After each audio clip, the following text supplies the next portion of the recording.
According to the recent CDC study, millions of singers in the U.S. cannot afford their prescription medication. And now Oklahoma Senator James Lankford is calling for reforms to the pharmaceutical industry that he says will bring costs down. Here to discuss is Oklahoma Senator James Lankford. Thank you so much for being with us today. I mean, this is a subject everyone's talking about right now, just how expensive healthcare is here in the U.S. You and a group of bipartisan legislators are calling for reforms specifically to pharmacy benefit managers. Could you please explain to us, what are pharmacy benefit managers? What do they do?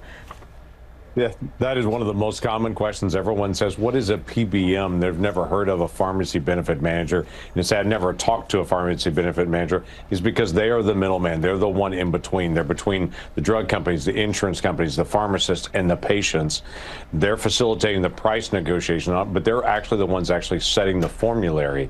They determine often if you get a generic drug, a biosimilar, or a brand drug, what that cost is. And they're also negotiating with all of them so that they increase profits and everyone else's detriment in it. I don't mind companies trying to be able to facilitate the transfer and to be able to make a profit. But right now, they're deliberately driving rural pharmacies out of business and trying to tell people, especially in rural areas, sorry, you got to do all mail-in, or you've got to go to one of our pharmacies. And that independent pharmacy that everyone counts on, especially in rural areas, that's the spot where you go to get healthcare advice. They're the ones open all the time that you walk into your pharmacist and say, I take 3 different drugs. Is this okay? Or I'm not feeling good. What do you think I should do? That pharmacist becomes the primary person for a lot of people. And if they're driven out of business by these pharmacy benefit managers, that's a major problem for Americans. So Senator, how do these reforms bring down the costs? So a couple things. One is just increased competition. The other one is to be able to prevent some of the things that they're doing where they're actually gaming the system. So for instance, a lot of people, when they go to their pharmacy, they've got a brand name drug on their prescription. They say, is there a generic on it? And if you hear someone ever at the pharmacy counter say there is, but it's the same price, the reason for that is the pharmacy benefit manager is negotiated with a drug company or an insurance company to drive out the generic. When the generic is gone, because people will choose the brand at that point, when generics are gone, then the prices shoot back up again on it. They're using these rebates, but the rebates are not coming to the consumer. They're coming back to the insurance company or the drug company on it.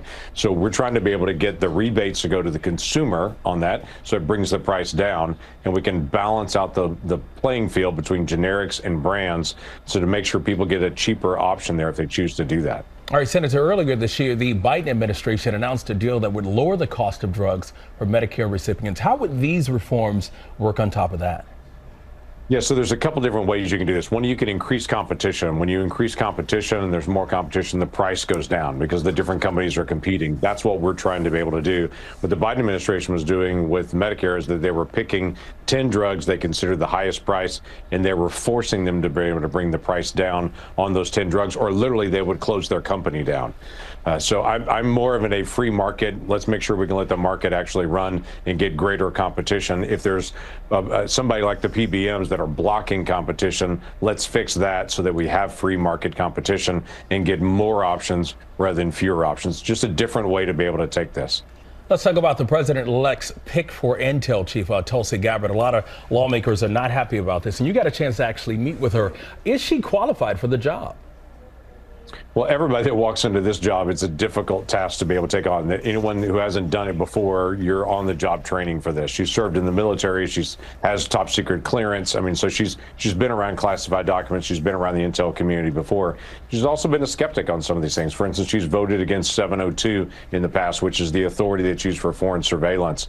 So because she really wants to be able to protect civil rights. What we think the president is trying to do is to be able to put someone in to say, hey, I want someone that's going to look at the agency, that's a skeptic of the agencies, to make sure that we're really watching out. But she is very much a patriot. She's very passionate about the nation. There's all these weird rumors that are out there that she's a Russian plant, which is absurd in the process. She's fought for our nation, serves in our country's military right now.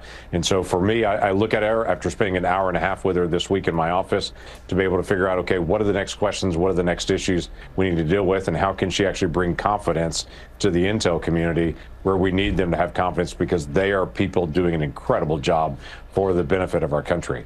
Oklahoma Senator James Lankford, thank you for being on. We appreciate it and good to see you. You bet. Good to see y'all.